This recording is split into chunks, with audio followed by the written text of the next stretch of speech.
Bismillahirrahmanirrahim. Bismillahirrahmanirrahim. Assalamualaikum warahmatullahi wabarakatuh.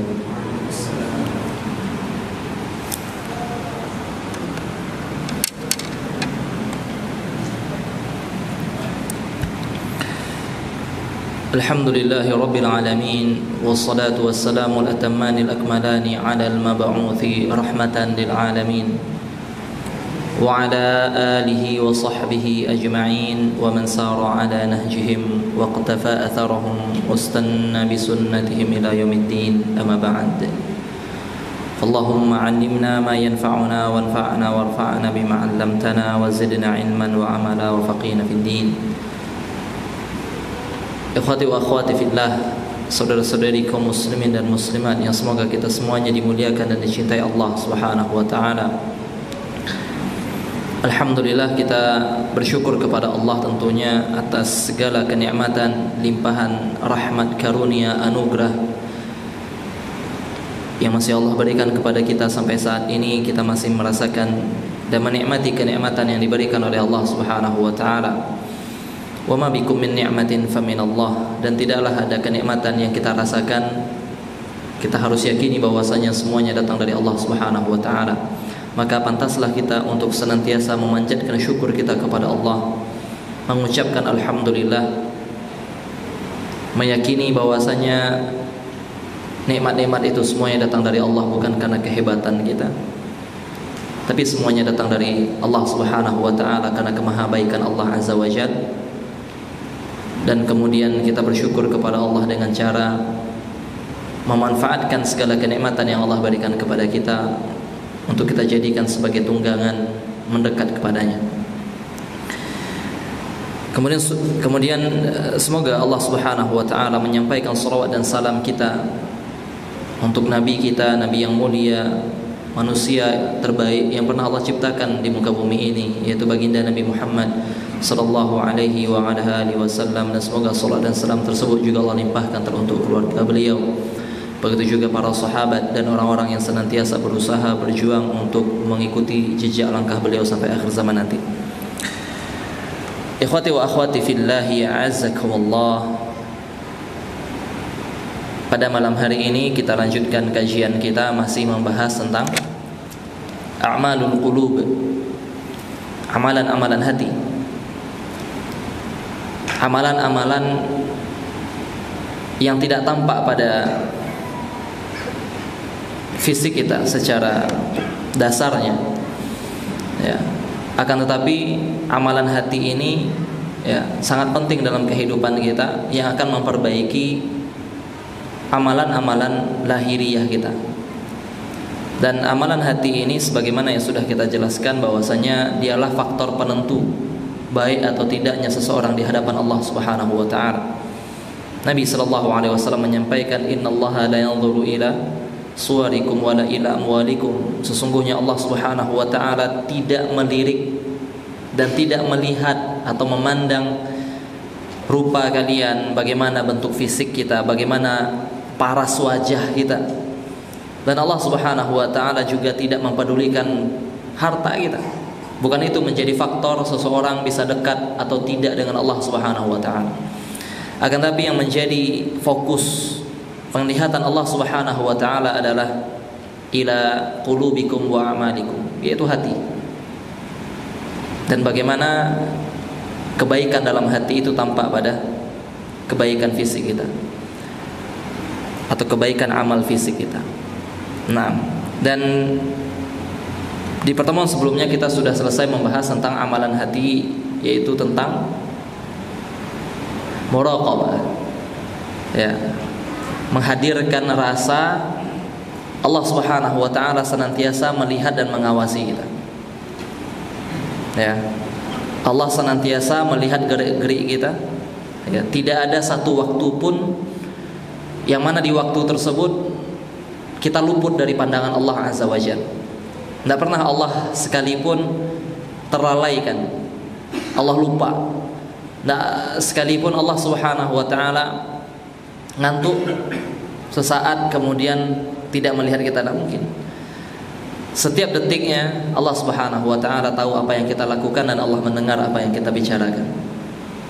Ya, bahkan apa yang tersembunyi dari dalam hati kita, kita berniat buruk atau berniat baik, Allah mengetahuinya.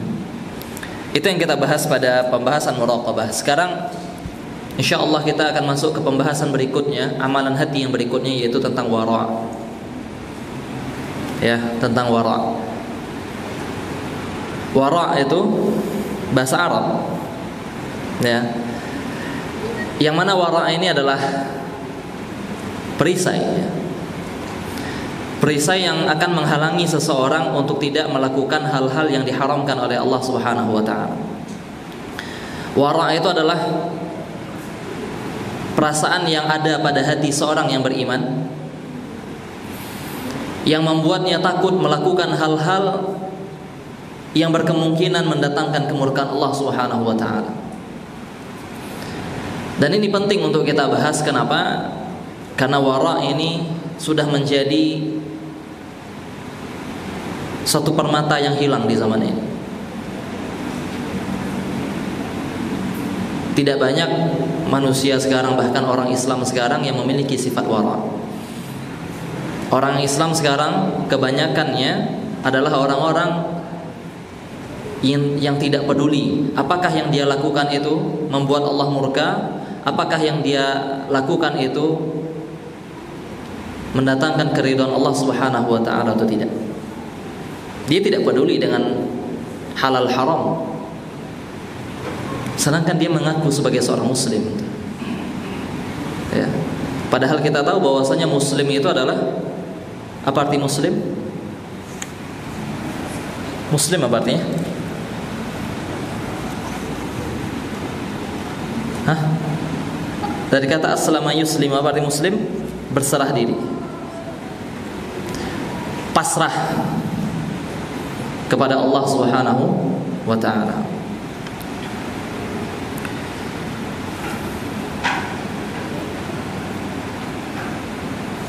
Baik. Ya, di sini kita akan membahas tentang al-wara', ya. Seorang muslim itu harus wara', ya.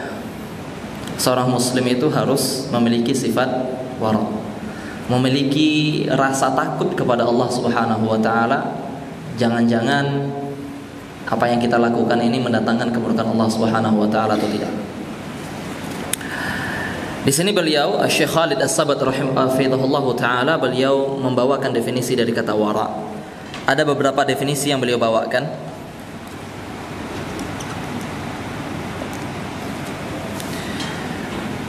Definisi pertama yang beliau bawakan di sini adalah perkataan Yunus bin Ubaid rahimahullahu taala. Apa itu wara'? Wara' adalah al-khuruju min kulli syubhah. Wara' itu adalah ketika kita bisa keluar dari segala keraguan, segala syubhat, segala yang samar hukumnya. Wa muhasabatun nafsi fi kulli tarfati ainin, dan selalu ngecek amalan kita setiap saat. Itu wara'. Kita bisa lepas dari hal-hal yang samar hukumnya, dan kita bisa selalu mencek apa yang kita lakukan. Apakah yang kita lakukan diridhai Allah Subhanahu wa taala atau tidak, membahayakan diri kita atau tidak. Kemudian juga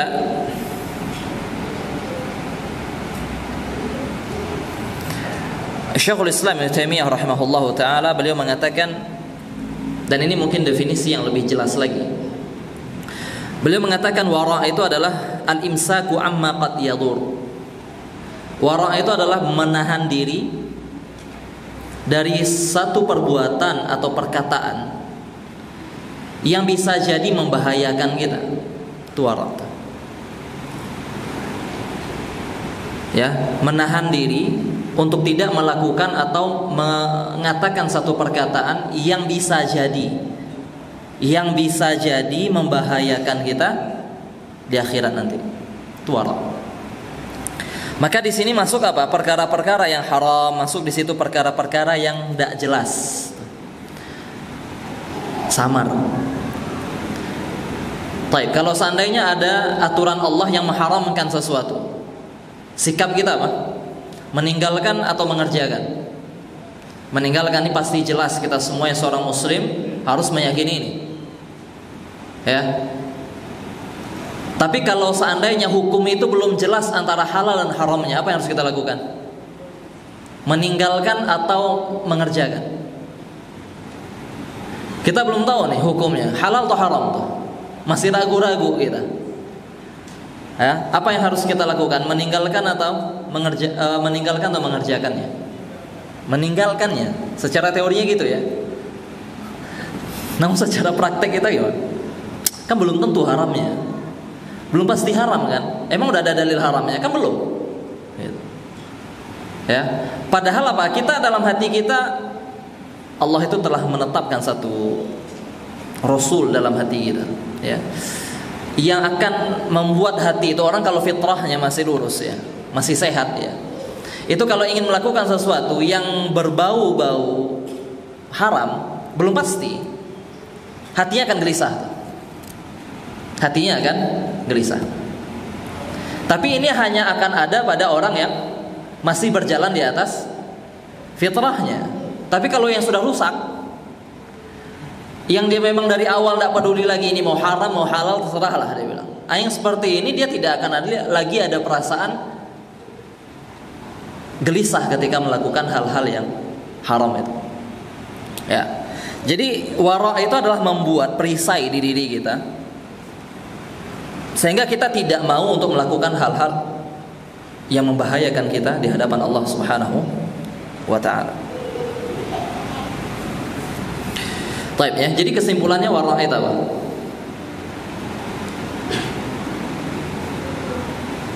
Kesimpulannya wara itu apa? Apa wara itu? Agak jauh. Nah, kesimpulannya wara itu apa? Meninggalkan sesuatu ya yang bisa membahayakan kehidupan kita kelak di akhirat. Dan ini tidak akan dimiliki kecuali oleh seorang mukmin. Orang yang tidak beriman dengan hari akhir, orang yang tidak beriman dengan Allah Subhanahu wa ta'ala, maka dia tidak akan peduli apakah dia nanti akan masuk neraka atau surga. Sehingga banyak orang-orang yang menantang Allah sekarang. Banyak orang-orang yang menantang Allah Azza wa Jalla.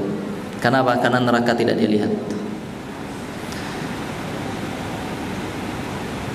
Subhanallah ya, kalau seandainya kita ingat masalah akhirat ya, bagaimana Nabi SAW mengingatkan kita berdiri di padang mahsyar selama 50.000 tahun dalam keadaan matahari didekatkan dari kepala kita setengah mil, ada 1 mil. Masing-masing orang tenggelam dalam keringatnya sesuai dengan kadar amalnya. Bahkan para manusia waktu itu datang ke Adam alaihissalam agar segera meminta kepada Allah Subhanahu wa ta'ala agar hisab segera ditegakkan. Kenapa 50.000 tahun gak ngapa-ngapain coba? Ya, kita berkali-kali mencoba untuk menganalogikan kehidupan dunia dengan kehidupan akhirat ya. Kita 60 tahun, 70 tahun, 100 tahun, 50.000 tahun gak ngapa-ngapain, cuma berdiri tenggelam dengan keringat. Ada yang tenggelamnya semata kakinya, ada yang selututnya, ada yang sepinggangnya, ada yang tenggelam dengan keringatnya sepanas itu saat itu. Dan 50.000 tahun ya, Pak. Dan itu belum ngapa-ngapain. Sehingga manusia waktu itu tidak tahan lagi, mereka datang ke Adam karena mereka tahu bahwasanya Adam adalah satu-satunya manusia yang Allah ciptakan langsung dengan tangannya. Manusia istimewa, tidak ada satupun manusia yang diciptakan Allah dengan tangannya selain Adam tuh. Itu murni ciptaan Allah Subhanahu wa ta'ala. Sedangkan kita Allah ciptakan dengan proses biologis itu, hubungan dari seorang laki-laki dan wanita. Tapi Adam tidak. Sehingga Adam diminta untuk melakukan itu, Nabi Adam tidak mau dan merasa tidak bisa. Lalu mengatakan, Inna Rabbi ghadibal yaum, sesungguhnya Allah Subhanahu wa ta'ala Tuhanku murka pada hari ini yang tidak pernah Allah semurka ini sebelum dan sesudahnya. Ini hari yang paling Allah murka di situ tuh. Lalu Nabi Adam mengatakan bahwasanya dulu dia melakukan satu kesalahan, satu dosa sehingga membuatnya jatuh ke bumi ini. Lalu ada mengatakan nafsi, nafsi, diriku, diriku. Tidak ada lagi kita ingat yang lain. Sekarang kita masih ingat teman ya. Sekarang kita masih ingat sahabat, kita masih ingat orang tua, kita masih ingat yang sudah menikah ya, ingat istri pasangannya, ingat anaknya gitu. Besok tidak ada. Nabi Adam bilang nafsi, nafsi, diriku, diriku. Belum tentu diriku selamat, itu Adam. Kemudian Nuh, orang datang ke Nabi Nuh alaihissalam, Rasul pertama, utusan Allah subhanahu wa ta'ala yang Allah utus menentang kesyirikan. Dan Nuh juga mengatakan hal yang sama. Nuh merasa bersalah mendoakan umatnya sehingga dihancurkan semuanya oleh Allah subhanahu wa ta'ala. Hancur semua makhluk yang ada zaman itu, kecuali Nuh dan para pengikutnya. Nafsi, nafsi, diriku, diriku. Belum tentu selamat, gimana menyelamatkan kalian? Nabi Ibrahim alaihissalam, setelah Nabi Nuh, mereka datang ke Nabi Ibrahim alaihissalam. Mereka hanya datang kepada Rasul-Rasul ulul azmi. Mereka datang ke Nabi Ibrahim alaihissalam, minta untuk segera doa sama Allah agar hisab ditegakkan, pengadilan itu ditegakkan. Kita ngapain kayak gini? Terazab. Nabi Ibrahim mengatakan, aku berbohong 3 kali.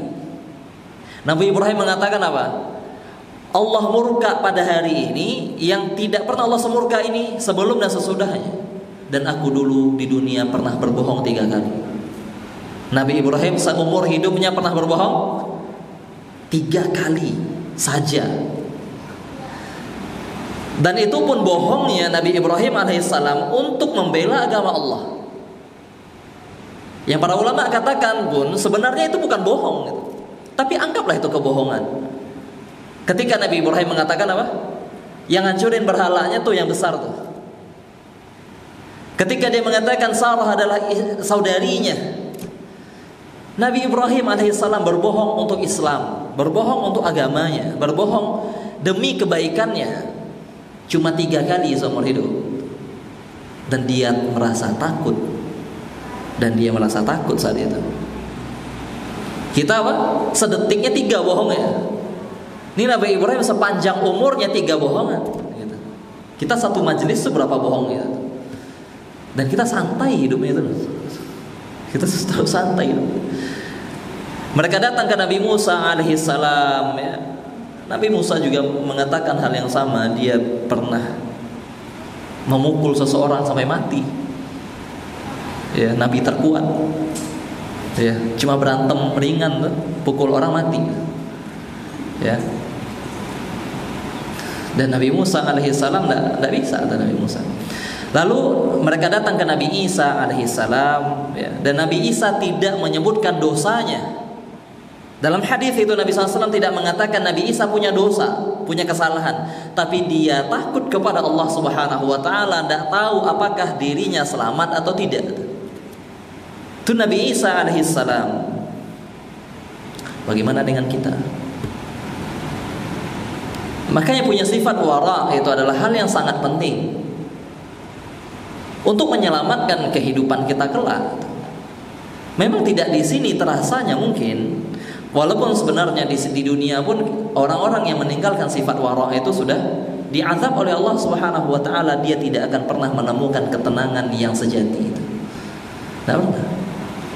Orang-orang yang sibuk dengan kemaksiatan, bergelimang dosa, bergelimang dengan lumpur dosa itu, dia akan merasakan kesenangan iya ketika melakukan maksiatnya. Habis itu apa? Dia akan gelisah, dia akan cari dosa yang lain, dia akan cari dosa yang lain, dia akan cari dosa yang lain. Tidak pernah dia menemukan kenikmatan yang sebenarnya itu. Tapi dia tidak merasa di kehidupan akhirat itu kenikmatannya tidak ada lagi bagi orang-orang yang meninggalkan Allah Subhanahu wa ta'ala. Maka sifat wara ini sangat-sangat kita butuhkan. Ikhwati wa akhwati fillahi a'azakumullah. Kemudian pembahasan berikutnya, apa beda wara sama zuhud? Kita sering mendengar kata zuhud, mungkin lebih sering daripada kata wara. Zuhud banyak yang mengartikan bahwasannya dia adalah at-taqallul minad dunya, tidak memperbanyak kenikmatan dunia. Itu zuhud, tidak memperbanyak kenikmatan dunia. Zuhud bukan berarti malas. Karena banyak orang yang salah paham mengartikan apa? Zuhud adalah malas. Gitu.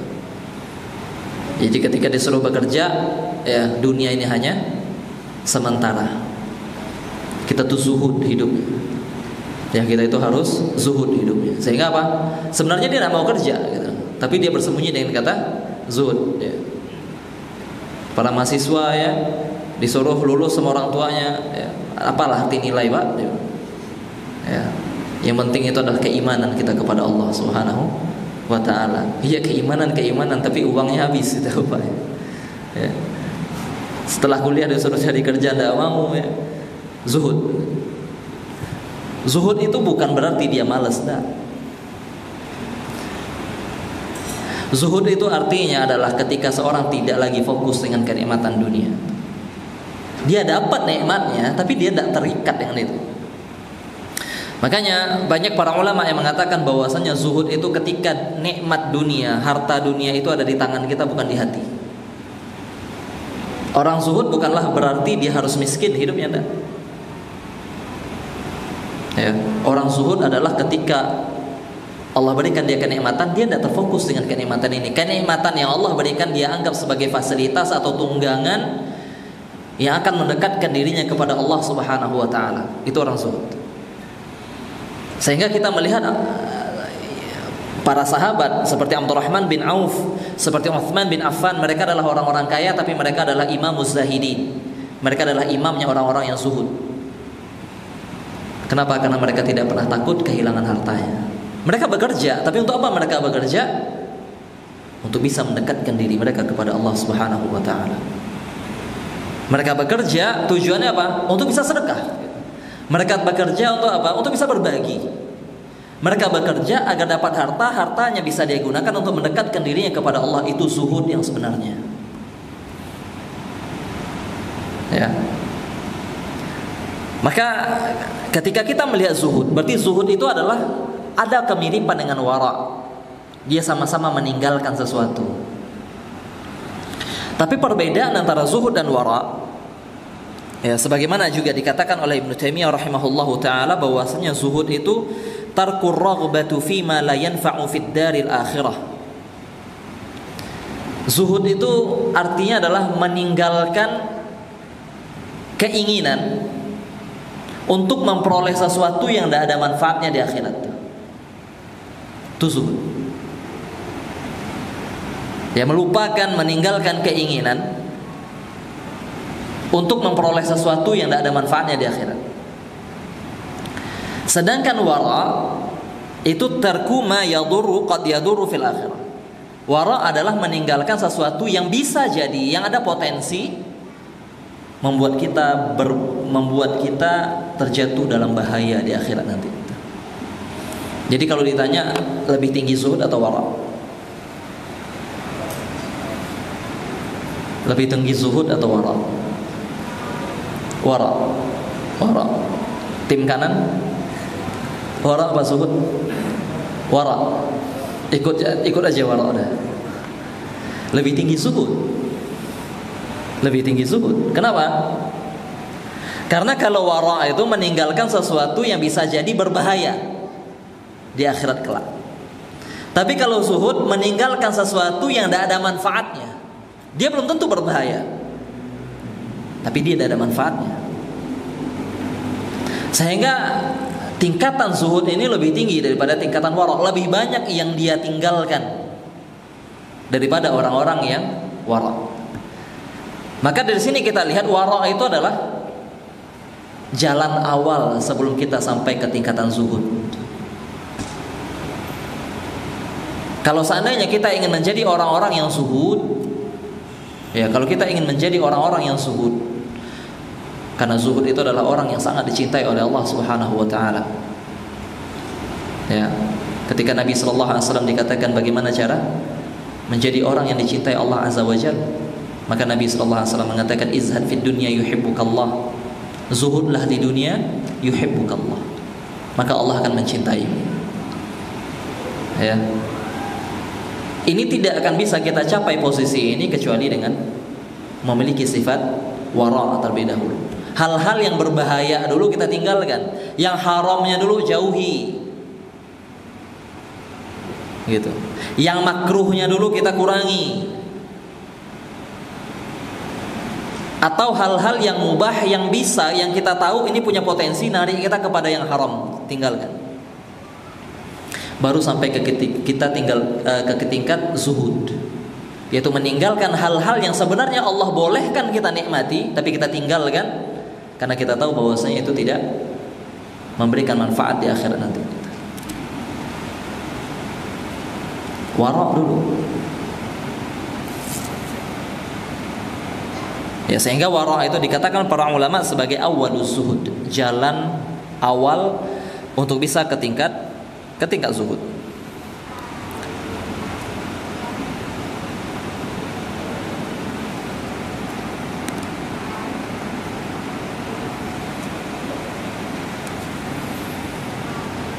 Baik.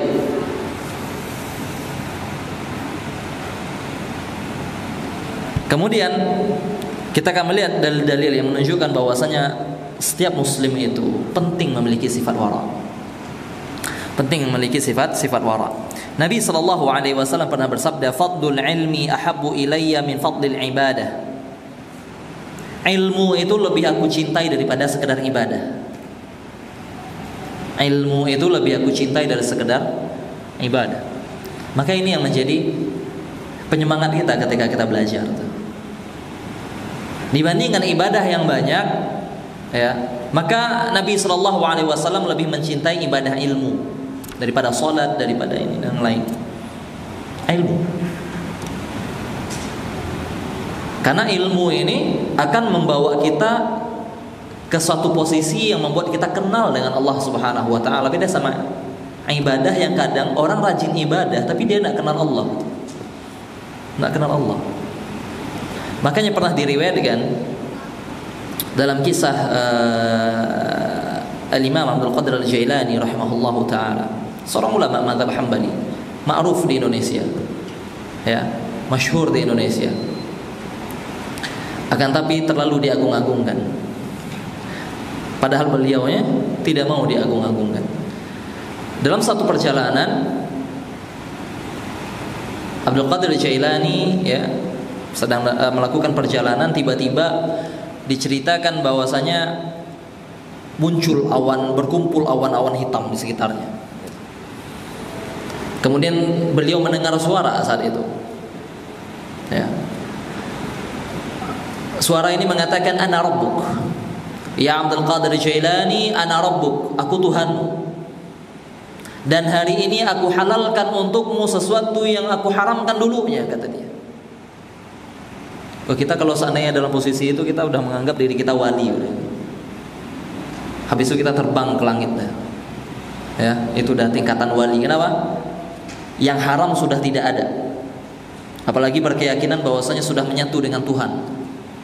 Sehingga apalagi yang diharamkan, Tuhan tidak ada yang haram baginya. Orang-orang kalau seandainya antum melihat orang-orang yang sudah berkeyakinan wahdatul wujud, ya, menyatu dengan Tuhan, itu bahaya sekali. Mereka udah tidak sholat. Kenapa sholat? Ngapain sholat? Kalau saya sujud ke siapa katanya? Karena yang sujud dialah yang disujudi, gitu. Nah, ngapain lagi sujud? Itu bahaya itu. Tapi Abdul Qadir Jailani lihat di situ, ketika datang suara seperti itu dia tidak tertipu. Apa kata dia? "Ikhsa ya adu wallah," dia ludahi. Lalu dia katakan, "Ikhsa ya adu wallah," pergilah ke sana wahai musuh Allah, iblis, kata dia. Terus suara ini mengatakan, "Dari mana engkau tahu bahwasanya aku ini iblis?" kata dia. Terus kata Abdul Qadir Jailani, lihat bedanya orang berilmu dengan sekedar ahlul ibadah. Orang berilmu, Abdul Qadir Jailani mengatakan, "Ma lam yakunillahu yuhallil atau yuhilla li Abdul Qadir Jailani ma lam yuhilla li Muhammadin sallallahu alaihi wasallam." Ya. Kata Abdul Qadir Jailani, tidak mungkin Allah Subhanahu wa taala, ya, menghalalkan untuk Abdul Qadir Jailani hal-hal yang dulunya diharamkan untuk Muhammad sallallahu alaihi wasallam. Orang berilmu. Muhammad sallallahu alaihi wasallam saja haram. Masa Abdul Qadir Jailani jadi halal dia? Paham dia, ngerti dia. Maka kalau seandainya kita mengerti ini, kita akan tidak bisa dibodoh-bodohi. Kalau Nabi SAW saja Isra Mi'rajnya sekali, tidak mungkin orang setelahnya Isra Mi'raj 7 kali semalam. Lebih lagi dari Nabi SAW. Kalau seandainya Nabi SAW saja ketika perang Uhud terluka tubuhnya, patah giginya, berdarah-darah wajahnya, terus mungkin tidak manusia setelah Nabi SAW punya ilmu kebal, punya ilmu putih, ya. Dan Indonesia terlalu banyak orang itu. Tapi kenapa konflik tidak pernah selesai ya?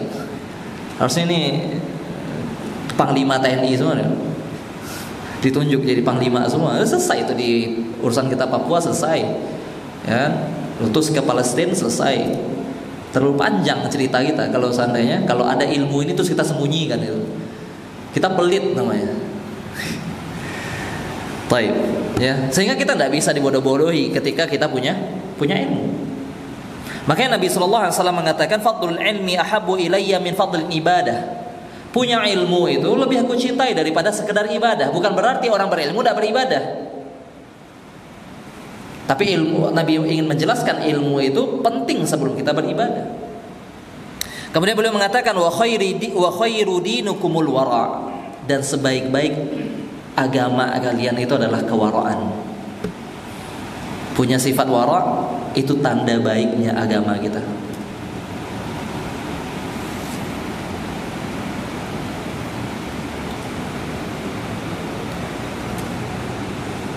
Kemudian Nabi SAW juga mengatakan, ya Abu Hurairah, nasihat kepada Abu Hurairah, kun wari'an takun a'badan nas. Wahai Abu Hurairah, jadilah orang yang wara', maka engkau akan menjadi manusia yang paling tinggi derajatnya di sisi Allah Subhanahu wa taala, hamba yang beneran hamba di sisi Allah Subhanahu wa taala. Kemudian Ibunda Aisyah radhiyallahu anha juga pernah mengatakan, innan nasa qad dhayya'u 'azama dinihim. Manusia itu sekarang di masanya Aisyah ini, manusia sekarang telah kehilangan, telah melupakan bagian agama yang paling agung, kata Aisyah radhiyallahu anha. Apa itu? Al-wara'. Itu di zamannya Aisyah radhiyallahu anha. Berapa abad yang lalu itu? Berapa abad yang lalu? Sekitar 14 abad yang lalu, dan beliau sudah mengatakan ini bahwasanya hal yang paling agung yang disia-siakan, dilupakan oleh manusia di zaman itu adalah wara'. Apalagi zaman kita. Kita tidak peduli lagi dengan hal yang diharamkan Allah Subhanahu wa ta'ala. Sehingga ketika kita buka HP kita, ya, lalu kita scroll sini sana, ya, kita tidak peduli lagi apa yang kita lihat gitu. Mau aurat wanita kah yang dilihat, ya. Yang diharamkan oleh Allah Subhanahu wa ta'ala biasa kita lihat. Apa yang kita dengarkan, tidak ada lagi kita ingin mendengarkan bacaan Al-Quran yang kita dengarkan, Masya Allah, dum dum dum gitu. Pecah tuh tentang telinga. Itu coba kita bandingkan, ya, berapa jam kita mendengarkan Al-Quran dan berapa jam kita mendengarkan selain Al-Quran. Berapa jam lisan kita membaca Quran hari ini dan berapa jam lisan kita untuk membicarakan hal yang lain. Kalau tidak punya wara', gitu, semua kita lihat terserah kita, gitu. Kita tidak peduli ini mau dicatat malaikat raqib atid, tidak ada lagi rasa takut. Tidak ada lagi rasa takut di hadapan Allah Subhanahu wa ta'ala. Tidak ada takutnya dimurkai oleh Allah Azza wa Jalla. Bahkan zaman sekarang itu orang scrolling Instagram, TikTok yang isinya banyak hal-hal yang kita tahu, kita semuanya mengerti bahwasanya itu adalah hal yang diharamkan oleh Allah Subhanahu wa ta'ala. Itu scrollingnya di masjid juga. Itu yang tinggal di masjid itu bahaya itu. Gak bisa gitu. Ya bayangkan masjid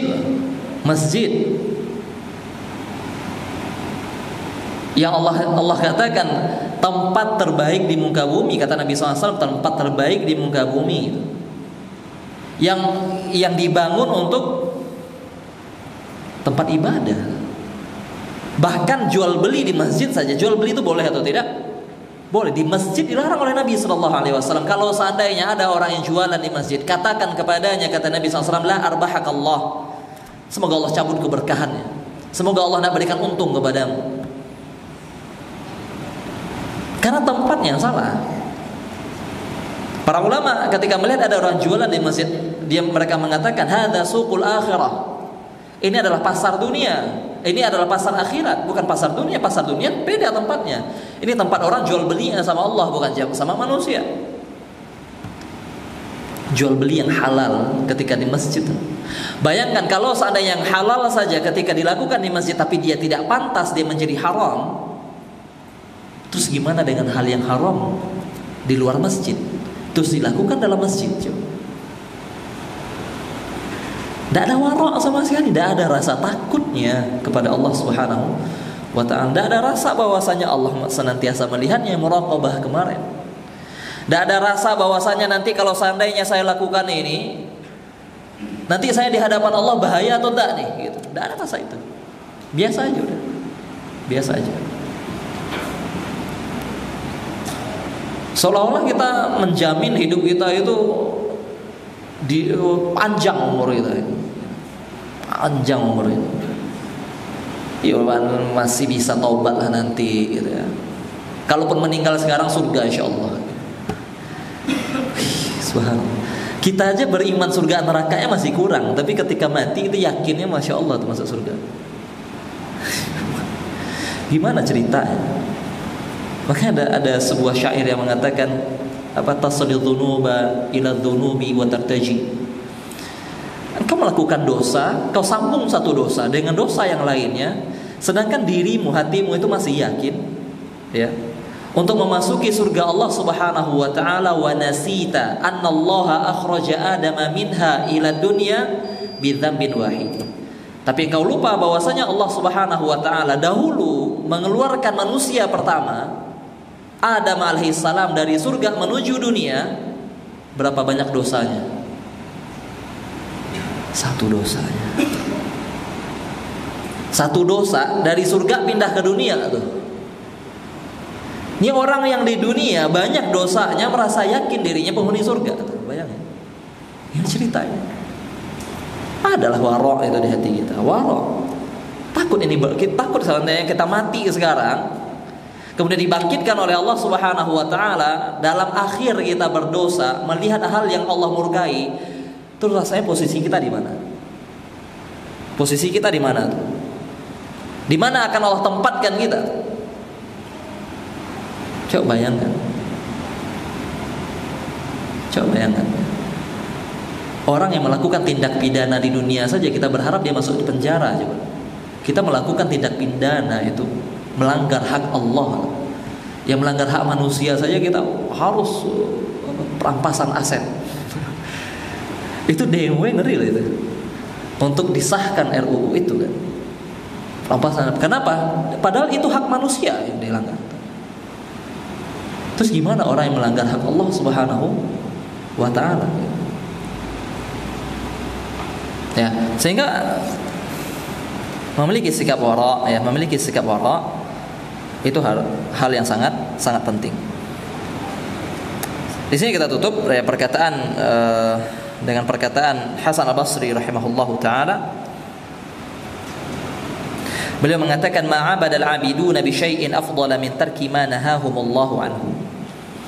Tidaklah seorang itu beribadah kepada Allah Subhanahu wa taala dengan ibadah yang lebih baik daripada meninggalkan sesuatu yang dilarang oleh Allah Subhanahu wa taala. Meninggalkan hal yang diharamkan itu adalah ibadah. Jangan dikira ibadah itu cuma salat, zakat, puasa. Meninggalkan hal yang diharamkan oleh Allah Subhanahu wa taala adalah ibadah, dan untuk itu kita diciptakan. Wa ma khalaqtul jinna wal insa illa liya'budun. Ingat itu.